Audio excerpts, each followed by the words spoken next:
আসসালামু আলাইকুম সুপ্রিয় দর্শক, কেমন আছেন সবাই? আশা করছি সকলে ভালো আছেন। আজকের ভিডিওতে আমরা কথা বলতে চলেছি বর্তমানে এখন মালয়েশিয়ার বর্তমান ভিতরে কি পরিস্থিতি আছে, আমরা সেই বিষয় নিয়ে কিছু কথা বলবো। বর্তমানে বাংলাদেশ থেকে এখন নতুন করে কলিং ভিসাতে কিন্তু অনেক বাংলাদেশি ভাই আসলে সেখানে কিন্তু যেতে চাচ্ছেন।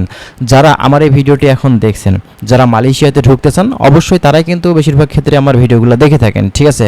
কথা হচ্ছে মালয়েশিয়াতে আপনারা তো যেতে চান, তবে মালয়েশিয়ার এখন ভিতরে ইনসাইডে কি পরিস্থিতি চলছে এটা কি আপনারা জানেন? বর্তমান সময়ে হয়তো অনেক কিছুই আপনাদের অজানা আছে। একটা গুরুত্বপূর্ণ নিউজ করা হয়েছে যেটা আপনাদের অবশ্যই দেখা উচিত, নতুন করে যারা কলিং ভিসাতে এখন মালয়েশিয়াতে ঢুকতে চাচ্ছেন। চলুন ভিডিওটি আপনাদের দেখাই, তারপরে বিস্তারিত আমরা কথা বলছি। মালয়েশিয়ায় অবৈধ অভিবাসীদের বিরুদ্ধে সাঁড়াশি অভিযান জোরদার করেছে আইন প্রয়োগকারী সংস্থাগুলো। ইমিগ্রেশন বিভাগের মহাপরিচালক দাতো জাকারিয়া জানান, আগামী 30 এপ্রিল পর্যন্ত চলমান সাধারণ ক্ষমার মেয়াদ শেষ হলে অবৈধ অভিবাসীদের বিরুদ্ধে আরও কঠোর ব্যবস্থা নেওয়া হবে। এরই মধ্যে রাজধানীর কুয়ালালামপুর সহ বিভিন্ন অঞ্চলের বাস টার্মিনাল, ট্রেন স্টেশন ও প্রধান মহাসড়কগুলোতে ধারাবাহিক তল্লাশি অভিযান চলছে। এসব অভিযানে বহু অবৈধ অভিবাসীকে আটক করেছে সংশ্লিষ্ট কর্তৃপক্ষ।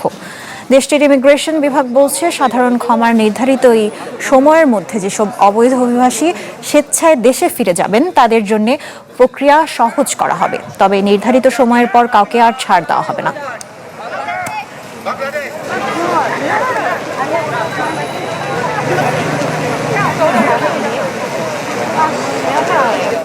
দর্শক, এই বিষয়ে আরো জানাতে মালয়েশিয়া থেকে আমাদের সঙ্গে সরাসরি যুক্ত হচ্ছেন সহকর্মী ওয়াহিদ সোহান। সোহান, 30 এপ্রিল তো মেয়াদ শেষ হয়ে যাবে অবৈধ অভিবাসীদের সেখানে থাকার যে বিষয়টি আছে, এবং তারা মেয়াদ শেষ হয়ে যাওয়ার পরও তারা যদি সেখানে অবস্থান করেন, সেই ক্ষেত্রে তারা কি ধরনের শাস্তির সম্মুখীন হতে পারেন আমাদের জানাবেন। যে আপনাকে অসংখ্য ধন্যবাদ। আপনি আসলে যেমনটি বলছিলেন যে মালয়েশিয়া থাকা যে সমস্ত অবৈধ অভিবাসীরা রয়েছে, তাদের সেই বৈধতার যে এখানে মালয়েশিয়া গভর্নমেন্টের দেওয়া যে সাধারণ ক্ষমা দেওয়া হয়েছে, সেই সাধারণ ক্ষমার অংশ হিসেবে আগামী 30 এপ্রিল এখান থেকে যে সমস্ত অবৈধ অভিবাসীরা রয়েছে তাদেরকে নিজ দেশে ফিরে যাওয়ার জন্য মালয়েশিয়া সরকারের পক্ষ থেকে যে সময়সীমা দেওয়া হয়েছে, সেই সময়সীমা কিন্তু শেষ হচ্ছে আগামী 30 এপ্রিল। আর মাত্র 5 দিন বাকি আছে।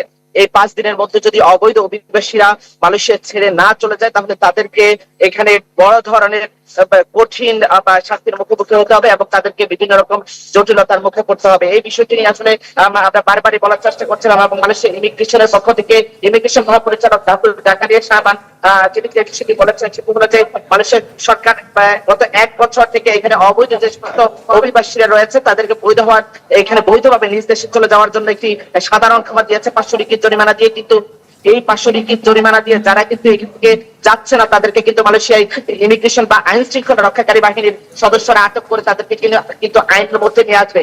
এছাড়া আপনাকে বলে রাখি, আমি আসলে এই মুহূর্তে দাঁড়িয়ে আছি যে মালয়েশিয়ার রাজধানী কুয়ালালামপুরে যে বাংলাদেশি অধ্যুষিত এলাকা মিনি ঢাকা, যেটাকে কোতারায়া বলে, এই কোতারায়াতে আমি রয়েছি। এখানে অসংখ্য অভিবাসীরা রয়েছে।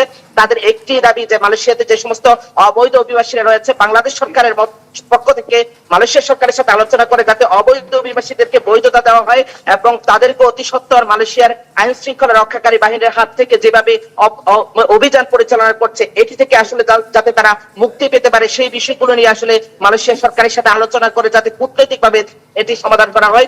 তবে আরেকটি বিষয় বলে রাখি, আসলে মালয়েশিয়া ইমিগ্রেশন মহাপরিচালক দাতো জাকারিয়া সাহাবান যে কথাটি বলছিলেন যে আসলে এইখানে যে সমস্ত অবৈধ অভিবাসীরা রয়েছে তাদেরকে আমরা পর্যাপ্ত সময় দিয়েছি, কিন্তু এই পর্যাপ্ত সময়ের মধ্যে যারা কিন্তু মালয়েশিয়া ত্যাগ করেনি তাদেরকে অবশ্যই তাদেরকে আইনের আওতায় নিয়ে আসা হবে। এছাড়া আপনি জানেন যে মালয়েশিয়া ইতিমধ্যে বিভিন্ন তাদের যে বাস স্টেশন রয়েছে, ট্রেন স্টেশন এবং বিমানবন্দরের যে রোড রয়েছে এবং বিভিন্ন অঞ্চলে বিভিন্ন ডিস্ট্রিক্টে কিন্তু তারা বিভিন্ন রাজ্যে তারা এই মুহূর্তে অভিযান পরিচালনা করছে। তাদের একটি উদ্দেশ্য যে মালয়েশিয়াতে কোনো অবৈধ অভিবাসীকে মালয়েশিয়াতে এখানে আর রাখা হবে না, কিন্তু মালয়েশিয়া সরকারের পক্ষ থেকে নির্ধারিত যে নিয়ম নীতিমালা রয়েছে এই নীতিমালা অনুসরণ করে যারা বৈধ ভিসায় মালয়েশিয়া থাকবে কিন্তু তাদের প্রতি গুরুত্ব দেওয়া হচ্ছে এবং অবৈধ অভিবাসী এখান থেকে নিরসন করার জন্য চেষ্টা চলছে। তবে এখানে বিষয় করে রাখতে পারে যে আসলে মালয়েশিয়াতে অসংখ্য বৈধ বাংলাদেশি রয়েছেন যারা এখানে বৈধ বিষয়ে এসেছেন কিন্তু অবৈধ হয়েছেন শুধুমাত্র কোম্পানি বা দালালদের কারণে।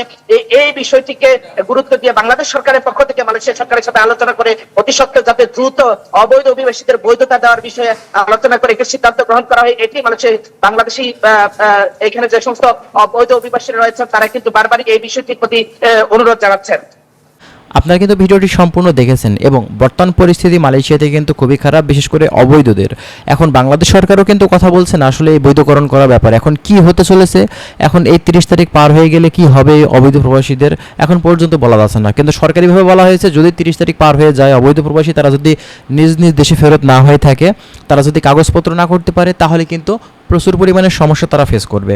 এখন তাদের সাথে কি হবে সেটা শুধুমাত্র আল্লাহ জানে, আর মালয়েশিয়ার গভর্নমেন্ট জানে যে তারা আসলে কী নিয়মকানুন করতে যাচ্ছে আর কি। ঠিক আছে, তো যাই হোক, আপনারা যারা নতুন করে কলিং ভিসাতে যাবেন, মূলত এখানে বিষয়টা তাদের জন্য সমস্যা না, কিন্তু আপনাদের অবশ্যই বোঝা উচিত যে একজন মানুষ মালয়েশিয়াতে যাওয়ার পরে সেখানে অবৈধ হয়ে গেলে বা অবৈধ অনেকেই কিন্তু একটা কোম্পানিতে সুযোগ সুবিধা কম পেলে অবৈধ হয়ে যায়।